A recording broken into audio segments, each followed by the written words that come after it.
कुछ देर बाद ससुर जी ने मेरे कमरे का दरवाज़ा खटखटाया और मुझसे बोला, बहू मैं बाथरूम में गिर गया था और मेरी कमर में बहुत दर्द हो रहा है। अगर तुम मालिश कर दो तो मुझे थोड़ा आराम मिल जाता।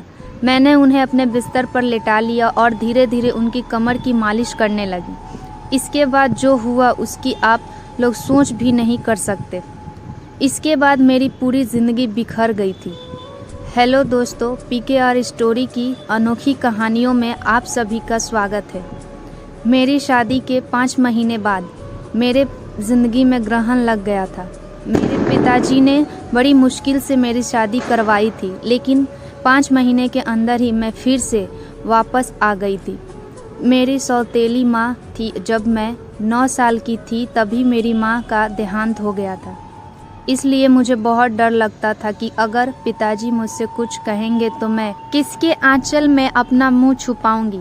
माँ की मौत के बाद पिताजी ने दूसरी शादी कर ली थी और मेरी सौतेली माँ मुझसे बहुत नफरत करती थी। इसलिए मुझे और भी ज़्यादा डर लग रहा था। मेरी सौतेली माँ मुझे ताने देती थी, अपनी पति को खा गई, अब यहाँ क्या लेने आई है, क्या हमें भी बर्बाद करके छोड़ेगी। यह सब मुझसे बर्दाश्त नहीं होते थे और मैं और कर भी क्या सकती थी। मेरी ज़िंदगी ऐसे ही गुजर रही थी। फिर अचानक एक दिन मेरे ससुर हमारे घर आए और उन्होंने मेरे पिताजी से कहा कि वह मुझे फिर से अपने घर ले जाना चाहते हैं। मेरी सौतेली माँ ने तुरंत ही हाँ कर दिया, लेकिन मेरे पिताजी ने कहा, अब आपका बेटा इस दुनिया में नहीं रहा तो आप मेरी बेटी को क्यों ले जाना चाहते हैं।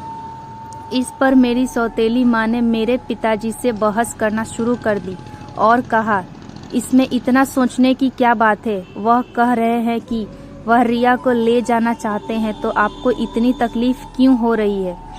और वैसे भी रिया उनके घर की बहू है।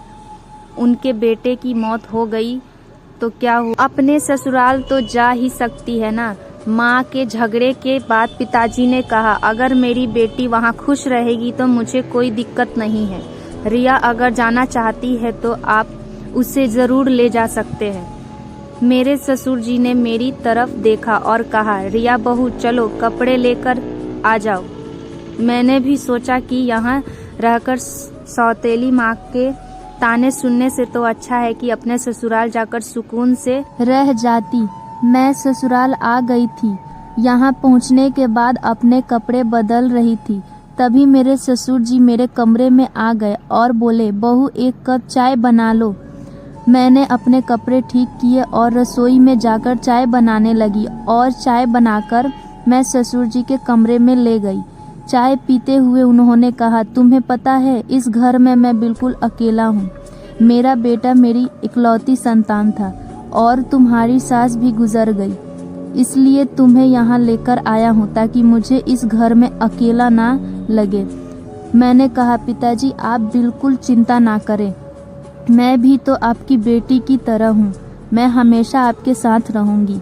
मुझे पता है कि तुम मेरे साथ रहोगी क्योंकि तुम्हारी सौतेली माँ तुम्हें मायके में कभी शांति से नहीं रहने देगी। इसी तरह दिन गुजर रहे थे। हम दोनों एक दूसरे का सहारा बने हुए थे।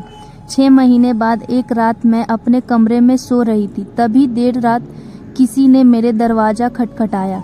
मुझे समझ आ गया था कि यह मेरे ससुर जी ही होंगे क्योंकि इस घर में हम दोनों के अलावा कोई और नहीं था।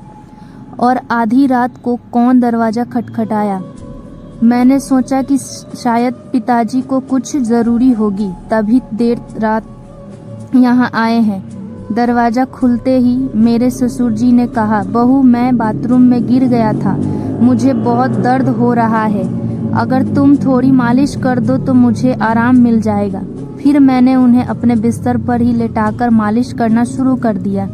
कुछ देर तक मालिश करने के बाद मैंने नोटिस किया कि वह मुझे अजीब तरह से घूर रहे थे। यह देखकर मैं थोड़ा सहम गई थी।